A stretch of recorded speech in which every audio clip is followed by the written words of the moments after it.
Shalom. Shalom. Ya, puji nama Tuhan, kita boleh ada di tahun 2026 di hari yang ke-8-nya.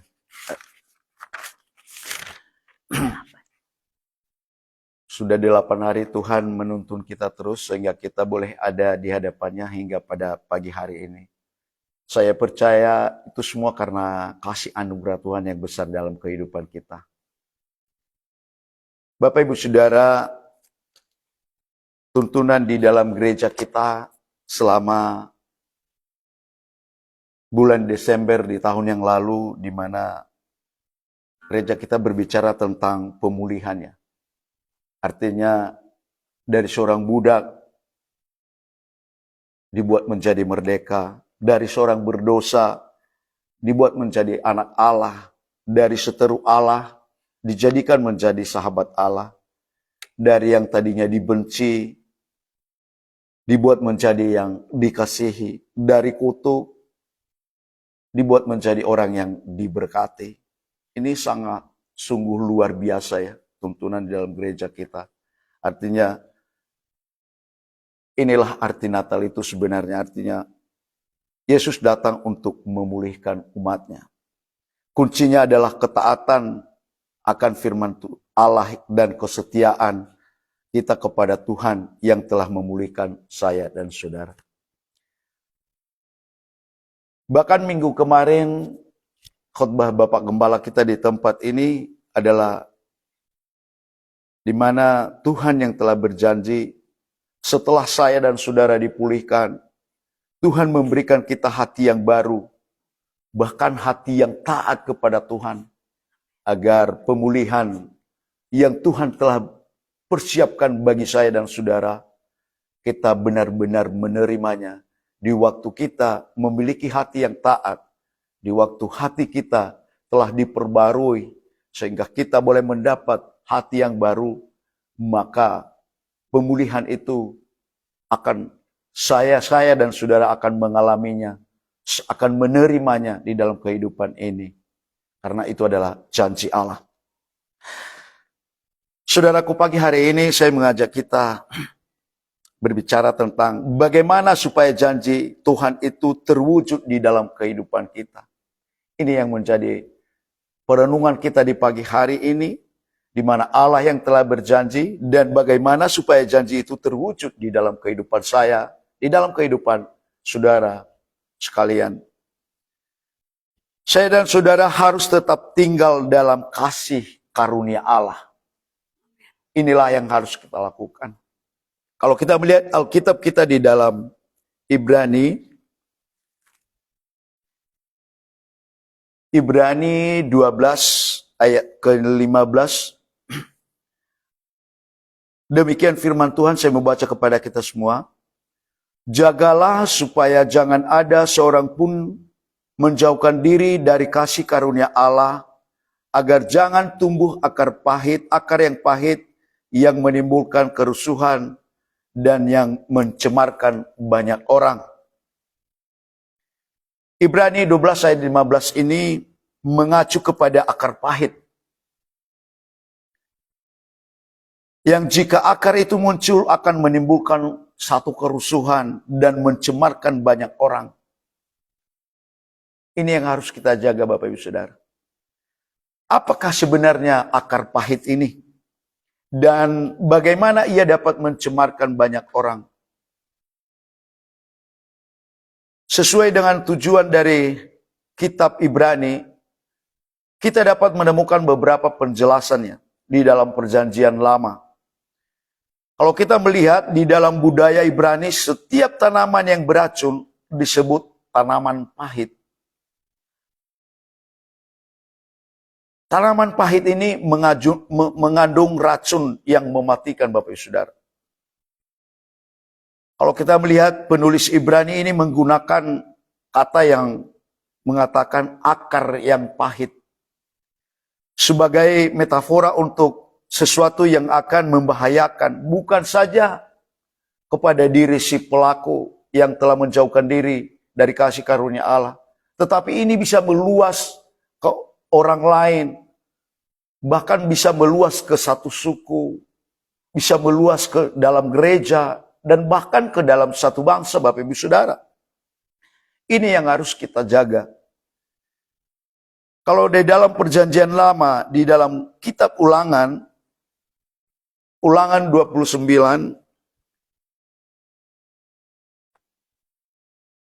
Ulangan 29 ayat yang ke-18, demikian firman Tuhan, sebab itu janganlah di antaramu ada laki-laki atau perempuan, kaum keluarga atau suku yang hatinya pada hari ini berpaling meninggalkan Tuhan Allah kita untuk berbakti kepada Allah bangsa-bangsa itu. Janganlah di antaramu ada akar yang menghasilkan racun atau ipuh. Saudara yang terkasih, racun atau ipuh yang dimaksud adalah penyembahan berhala yang bertentangan dengan satu perjanjian kepada Tuhan. Di sepanjang perjanjian lama, kata Ibrani yang diterjemahkan sebagai racun yang pahit merujuk kepada orang-orang yang tidak setia. Ya, kita tahu tadi bagaimana kita bisa meraih janji Tuhan tentang pemulihan hanya dengan satu syarat, yaitu kesetiaan dan ketaatan. Akibat dari racun yang pahit mendatangkan hukuman Tuhan kepada umatnya. Bayangkan, tadinya seorang budak di tanah Mesir telah dikeluarkan, dibawa ke tanah Kanaan, menjadi orang merdeka. Yang tadinya orang telah dibuang dari hadapan Tuhan, dibawa kembali oleh Tuhan. Artinya Tuhan sedang memulihkan umat kepunyaannya sendiri. Tetapi di waktu umatnya memiliki racun yang pahit, di waktu umatnya tidak mau lagi ada di dalam kesetiaan, maka Tuhan akan mendatangkan hukuman bagi mereka. Kalau kita melihat hukuman apa yang didatangkan oleh Tuhan. Di dalam Yeremia 29, Yeremia 9 ayat yang ke-15 dikatakan, demikian firman Tuhan, sebab itu beginilah firman Tuhan semesta alam, Allah Israel, sesungguhnya aku akan memberi bangsa ini makan ipuh dan minum racun. Artinya, jikalau Tuhan sudah siap untuk memulihkan bangsa Israel pada saat itu, dan di waktu bangsa Israel berubah setia kepadanya, di waktu mereka memiliki akar yang pahit, racun atau ipuh yang pahit, maka Tuhan mendatangkan hukuman kepada mereka sampai Tuhan yang berkata, Tuhan sendiri yang berkata, bangsa ini aku akan memberikan mereka makan ipuh dan minum racun. Bayangkan jikalau Tuhan yang sudah geram dan mengatakan hal yang demikian. Berarti artinya pemulihan yang telah Tuhan siapkan dari seorang budak menjadi seorang merdeka di tanah perjanjian, mereka tidak akan bisa menerimanya lagi. Kenapa? Karena mereka memiliki racun atau ipuh. Saudara yang terkasih, bagaimana dengan kita?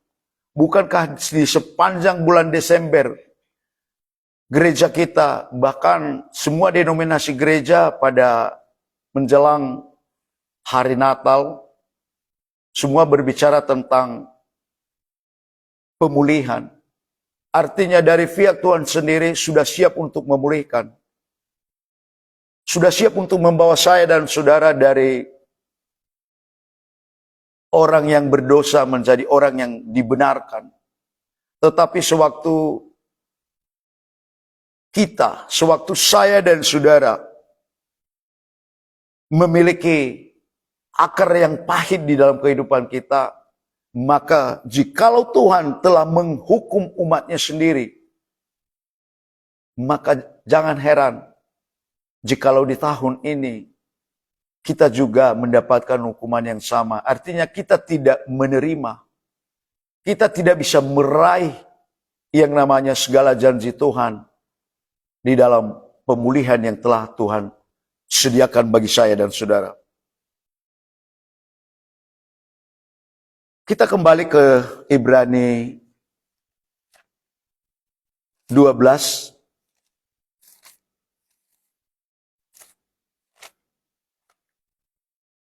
Ibrani 12 ayat 15. Jagalah supaya jangan ada seorang pun menjauhkan diri dari kasih karunia Allah, agar jangan tumbuh akar pahit yang menimbulkan kerusuhan yang mencemarkan banyak orang. Jadi akar yang pahit merujuk kepada sumber kejahatan atau kefasikan yang membahayakan gereja. Ini yang harus kita jaga Bapak Ibu Saudara. Sebuah akar mungkin kecil dan lambat di dalam pertumbuhannya. Tetapi jika ia membawa racun, maka ia akan menjadi ganas. Ia akan menjadi berbahaya. Dosa di dalam gereja harus dengan tekun dibasmi Bapak Ibu Saudara. Karena kenapa? Akibat dari membiarkan kejahatan adalah banyak orang yang akan dicemarkan. Jangan sampai saya dan saudara, jangan sampai kita yang mengaku Kristen, kita yang mengaku menerima janji Allah, telah mendapat pemulihan, di waktu kita memiliki akar pahit di dalam kehidupan kita, maka kita bisa mencemari banyak orang, bukan hanya diri kita yang tidak menerima segala janji Allah, tetapi justru kita juga mencemari orang banyak, bahkan membuat satu kejahatan di dalam gereja. Bahkan tanpa kita sadari, kita bisa membuat satu kejahatan atas satu suku, bahkan atas satu bangsa. Bayangkan bangsa Israel, gara-gara mereka memiliki racun ipu di dalam kehidupan mereka. Mereka memiliki ketidaksetiaan, maka mereka mendapat hukuman. Kita tahu bersama berapa banyak orang yang sampai ke tanah perjanjian. Cuma 2 orang. Ibrani 12 ayat 15. Jangan menjauhkan diri dari kasih karunia Allah. Bagaimana supaya saya dan saudara tidak memiliki akar yang pahit di dalam kehidupan ini? Kita harus tetap tinggal di dalam kasih karunia Allah. Kenapa? Kata menjauhkan diri dapat juga diterjemahkan sebagai gagal menerima. Sekali lagi, kata menjauhkan diri dapat juga diterjemahkan gagal menerima. Gagal mendapatkan atau gagal mengalami.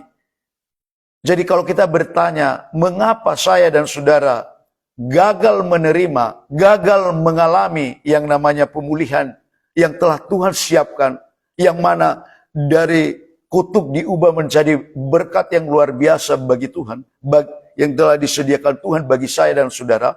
Kita gagal menerimanya. Kenapa? Karena kita tidak tinggal di dalam kasih karunia Allah. Akibat orang tidak mau tinggal di dalam kasih karunia Allah, maka mereka memiliki hati akar pahit. Maaf, mereka memiliki akar yang pahit. Apa saja akar pahit itu? Kita tahu bersama akar pahit itu begitu banyak yang membuat kita kehilangan janji Allah. Salah satunya adalah kemarahan. Kemarahan dan kegeraman, jikalau seseorang memendamnya, maka itu akan berakibat fatal bukan hanya di dalam dirinya, tetapi itu bisa meluas ke orang lain. Kenapa? Orang yang marah, apalagi yang dendam, akan cenderung mencelakakan orang lain, mempengaruhi orang lain, Bapak Ibu Saudara. Orang yang dipenuhi dengan amarah tidak pernah mau menerima nasihat. Orang yang dipenuhi dengan amarah tidak pernah mau menerima yang namanya didikan atau ajaran. Masuk gereja, tetapi tidak pernah mau menerima yang namanya pengajaran akan firman Allah. Tidak mau menerima ajaran yang baik. Bahkan menganggap semua hamba Tuhan itu tidak baik. Kenapa? Karena ada kegeraman di dalam hatinya. Ada kepahitan, ada satu kemarahan yang meluap-luap di dalam hatinya. Padahal dia keluar masuk gereja. setiap hari Minggu datang bergereja. Tetapi sewaktu memiliki kemarahan dan kegeraman di dalam hati, maka itu akan menjadi akar yang pahit, yang bisa merusak orang-orang yang ada di sekeliling kita, yang bisa merusak satu gereja, bisa merusak satu suku.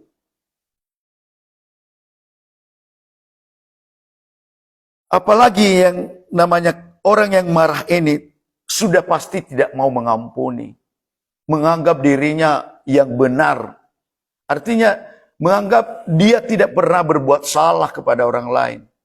Bahkan jikalau orang bersalah kepadanya, jikalau ada kata-kata yang menyentuh, yang menyakiti hatinya, itu akan dia simpan dan dijadikan sebagai sebuah kemarahan.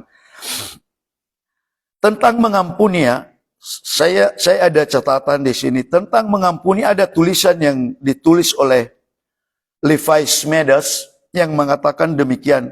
Pengampunan bukanlah tindakan, melainkan suatu proses. Pengampunan memang tidak membenarkan orang yang melukai kita. Sekali lagi, pengampunan memang tidak membenarkan orang yang melukai kita, tetapi menjadi tanda bahwa kita siap untuk disembuhkan.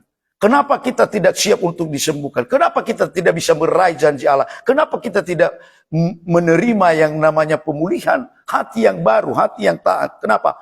Karena kita masih menyimpan dendam. Kita memiliki amarah yang meluap-luap di dalam hati kita.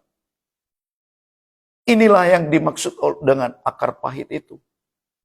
Apalagi akar pahit yang sering kita dapati di dalam diri seorang Kristen, yang sering kita dapati di dalam gereja. Akar pahit, salah satu akar pahit yang berikutnya adalah kesombongan. Kesombongan adalah akar pahit yang paling dibenci oleh Tuhan. Kesombongan itu menganggap diri sudah bisa, sudah mampu, wah sudah terbiasa, nggak bisa dibelangin lagi. Bahkan menganggap orang lain tidak tahu apa-apa, hanya dia yang tahu. Ini adalah kesombongan Bapak Ibu Saudara. Dan ini sering kita temukan di dalam diri orang percaya. Bahkan orang-orang yang melayani, yang mengaku hamba Tuhan, mereka masih memiliki kesombongan. Menganggap diri lebih hebat dari orang lain.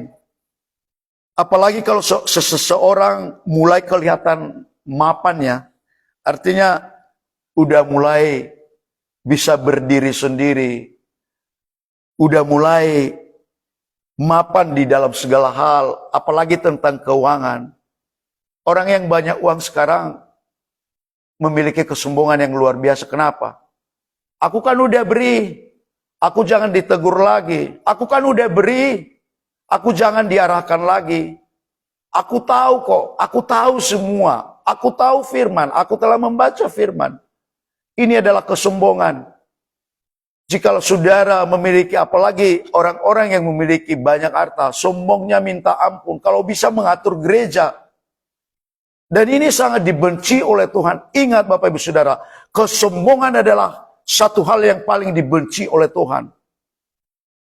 Menganggap rendah orang lain, menganggap yang lain itu tidak ada apa-apanya. Lucifer jatuh hanya karena kesombongannya. Dia dibuang dari yang tadinya ada di dalam kerajaan Allah. Dia dibuang ke bumi yang paling dalam, yang ada di dalam kekelaman. Kenapa? Karena kesombongannya.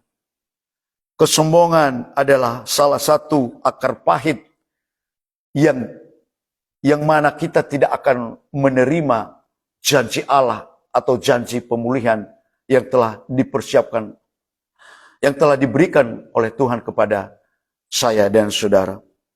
Apa itu akar pahit Bapak Ibu Saudara? Akar pahit yang berikut adalah ketidakjujuran. Banyak orang yang masuk di dalam gereja tidak jujur. Ketidakjujuran ini kita tahu bersama bagaimana Ananias dan Safira. Mereka memiliki akar pahit yang tidak mau jujur. Kalau kita merenungnya, saya percaya Ananias dan Safira nggak ada orang Kristen yang tidak tahu tentang kisah ini. Ananias sudah mati, masakan Safira mau ikut mati juga akibat dosa ketidakjujuran. Akibat akar pahit yang tidak mau jujur. Padahal Petrus berkata, jika engkau mengatakan dengan jujur, bukankah itu tetap milikmu? Tetapi mengapa engkau masih menyembunyikannya? Kenapa kita tidak bisa jujur? Kenapa kita tidak bisa jujur kepada sesama kita, kepada gembala kita, kepada hamba Tuhan? Apalagi kepada yang tidak kelihatan, kepada Tuhan. Saya percaya orang yang tidak jujur kepada sesama, orang yang tidak jujur kepada Tuhan yang kelihatan, maka kepada Tuhan yang tidak kelihatan, lebih lagi kita membuat dosa ketidakjujuran ini lebih banyak. Ini yang menjadi akar pahit di dalam kehidupan saya dan saudara. Tetapi pagi hari ini saya mengajak kita, milikilah sifat yang jujur. Artinya jujur itu terbuka. Gak usah kita sembunyikan. Gak usah saudara berbohong. Saudara ditanya di mana posisi? Oh, saya di jalan, padahal dia masih di rumah. Di mana posisi? Oh, lagi di rumah, padahal dia di mana-mana, Bapak Ibu Saudara. Apa salahnya sih kita jujur ya? Agar saya dan saudara boleh meraih janji Tuhan, boleh menerima yang namanya janji Tuhan. Tetapi sewaktu kita tidak jujur, maka itu adalah akar pahit di dalam kehidupan kita. Salah satu ciri akar pahit yaitu selalu mengkritik. Nah, inilah dosa yang wah. Orang sekarang ke gereja, tetapi apa yang dia lakukan bukan mendengar firman Tuhan, bukan mendengarkan khotbah, tetapi apa? Hanya menantikan kapan si pembicara mungkin salah ngomong. Dan dia itu selalu mengkritik Bapak Ibu Saudara. Bahkan setelah keluar gereja, khotbah pendeta pun dikritik. Semua khotbah para hamba Tuhan dikritik Bapak Ibu Saudara. Bahkan mungkin firman sendiri dikritik sama dia. Nah, inilah ciri-ciri orang yang memiliki akar pahit di dalam hatinya. Artinya dia ini belum disembuhkan, belum dipulihkan. Sekalipun dari pihaknya Tuhan sudah siap untuk memulihkan. Bahkan janji Tuhan memberikan hati yang baru, hati yang taat. Tetapi orang yang terus mengkritik, dia masih memiliki akar pahit, Bapak Ibu Saudara. Di khotbah Bapak kemarin ya, Yesus berdoa supaya semua muridnya bisa mendapat keselamatan. Tetapi Yudas memilih jalan yang salah. Bahkan kalau diartikan di dalam bahasa Inggris, di situ kita mendapatkan anak kebinasaan. Artinya Judas gagal menerima kasih anugerah Allah, kasih karunia Allah. Kalau kita melihat dosa Petrus dan Judas, apa berbeda? Sama. Kalau Yudas mengkhianati Yesus, Petrus juga menyangkal Yesus. Sebenarnya dosanya sama, tetapi Yesus memberikan kasih anugerahnya kepada Petrus. Kenapa? Mau dipulihkan, tidak menyimpan akar pahit, tidak memiliki hati yang memiliki akar pahit. Tetapi kepada Judas dikatakan di dalam Alkitab anak kebinasaan. Kenapa? Karena dia memiliki akar yang pahit di dalam hidupnya, yaitu apa? Selalu mengkritik. Di waktu Maria menyiram kaki Yesus dengan minyak narwastu, apa yang dilakukan Judas? Mengkritik.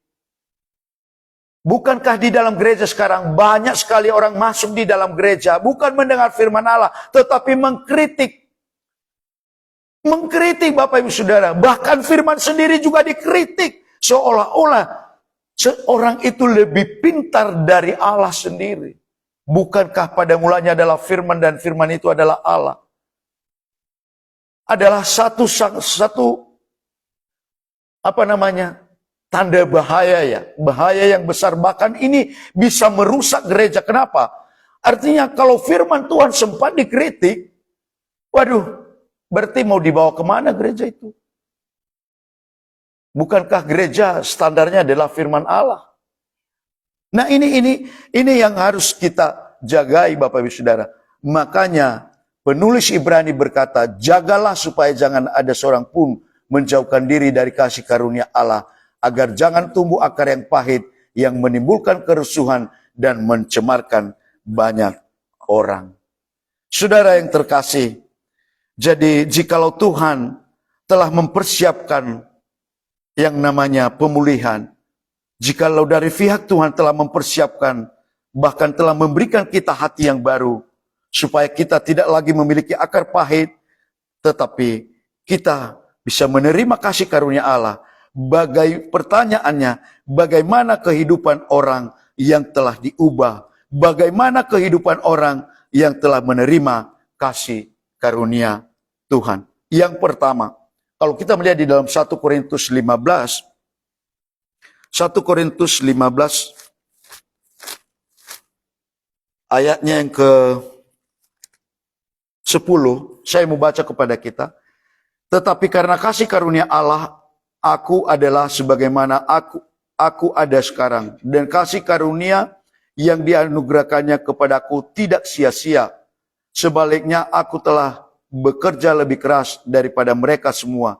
Tetapi bukannya aku, melainkan kasih karunia Allah yang menyertai aku.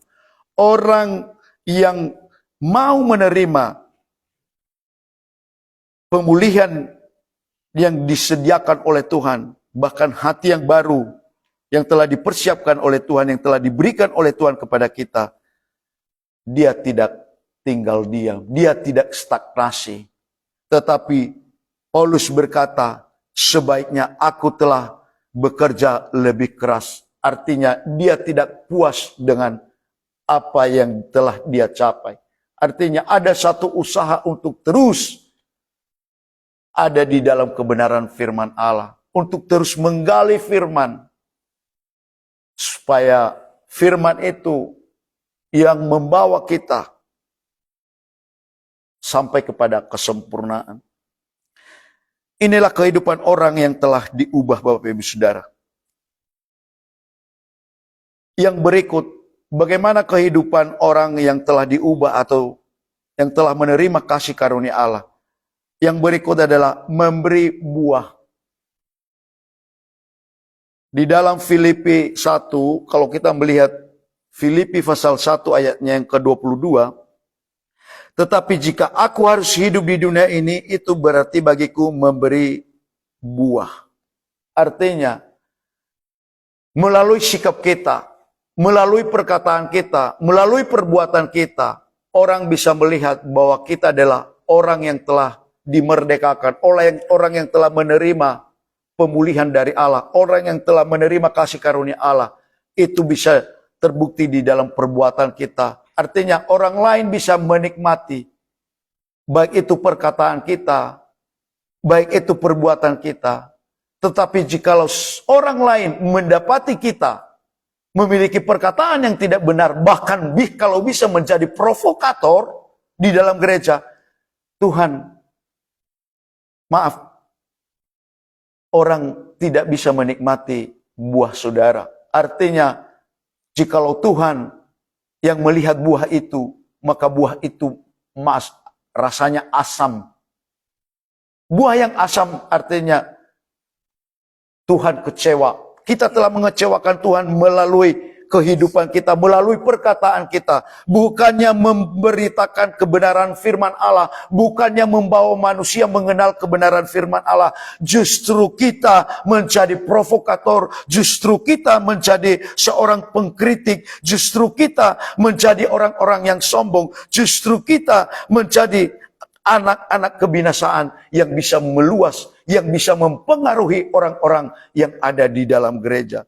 Tetapi orang yang telah diubah, dia memberi buah yang baik, yang bisa dinikmati oleh setiap orang. Jikalau orang lain melihat wajah kita, maka di waktu kita smiling face kepada orang yang mau melihat kita, mereka baru melihat kita, penderitaan mereka sepertinya sudah berkurang. Jikalau mereka sakit, penyakit mereka sudah berkurang.